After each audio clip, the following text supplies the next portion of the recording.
ओम गुरुब्रह्मा गुरुविष्णु गुरुदेव महेश्वर गुरु साक्षात परम ब्रह्म तस्मै श्री गुरुवे नमः। जय जगन्नाथ। नमस्कार प्रिय दर्शक बंधु, मेट्रो टीवी राशिचक्र को आपण मानक स्वागत जनाऊँगी। मु ज्योतिर्विद डॉक्टर सुशांत कुमार महापात्र।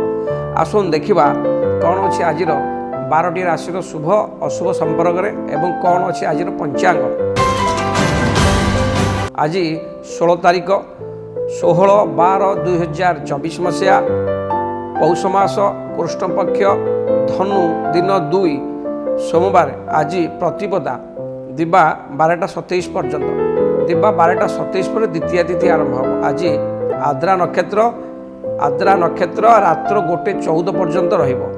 आज चंद्रमा मिथुन राशि अहरात्र अवस्थान करेंगे। आज जोग शुक्ल जोग, ये शुक्ल जोग रात्र 11:22 पर्यंत रहिबो। आज करण होउछि कौलव, ये कौलव करण दिवा 12:27 पर्यंत रहिबो। आज राहु काल सकाळ 7:39 रु सकाळ 9टा मध्य अछि। आज राहु काल सकाळ 7:39 रु सकाळ 9टा मध्य अछि। ए राहु काल मध्य कौन शुभाशुभ कार्य मंगल कार्य शुभ स्थान को यात्रा आपण करेंगे ना, विघ्न घटी पारे। आज अमृत समय बा अमृत बेला जो समय आप शुभ काम करेंगे प्रातः 6:16 रु सकाळ 7:44 मध्य। आउ एक समय सकाळ 9:10 रु दिन 11:20 मध्य। आउ एक शुभ समय रात्र 7:45 रु रात्र 11:16 मध्य। आउ एक शुभ समय रात्र 2:47 रु रात्र 3:40 मध्य अच्छी। आपण यही समय मध्य समस्त शुभ कार्य मंगल कार्य करेंगे, असुविधा किसी ना। आज मृत व्यक्ति आज जो व्यक्ति मैंने मृत्युवरण करेंगे दिवा 12:27 पर एकपात पुष्कर दोष लगे। आज जो व्यक्ति मैंने मृत्युवरण करेंगे दिवा 12:27 पर एकपात पुष्कर दोष लगे।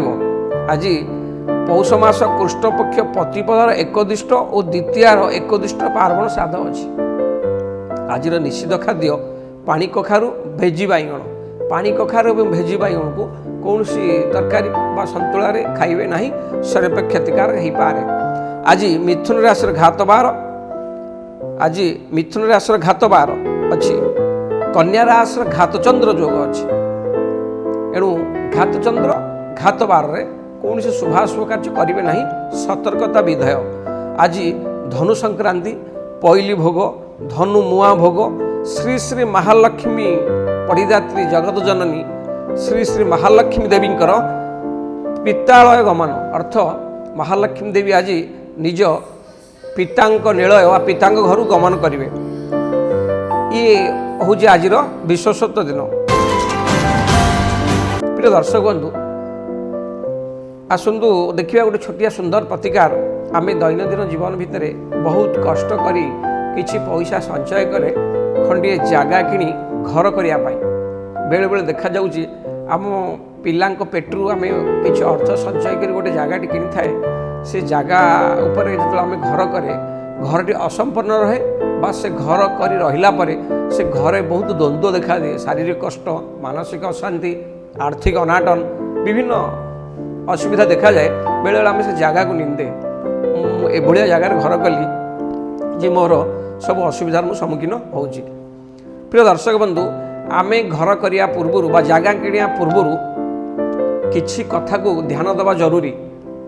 यथा आपण जदि जगहटी किणुछंती जगह पाखरे मेडिकल, वेश्यालय, मदखाना, जुआड़ा, कंसेईखाना बा मंदिर पाखापाखि जगह पाखरे मंदिर बा थाना, कोर्ट कचेरी, पुराना मेडिकल एरा किसी नथिबो। जदि आपणकर जगह पाखे यही जिनस थाई आप जगह किणिले भविष्य में आपड़ बहु असुविधार सम्मुखीन हेबे। विशेषकर जगार पूर्व दिगरे पहाड़ पर्वत नथिबो, उत्तर दिगरे उंचा जगह बा पहाड़ पर्वत नथिबो। आपड़ एबे जदि एई भलिया जगह किणिबे यही सब जिनस नथिबो या दूर विरति थई आपड़ जगह किणिबे ताले आपड़ निश्चय से जगार उन्नति करेंगे।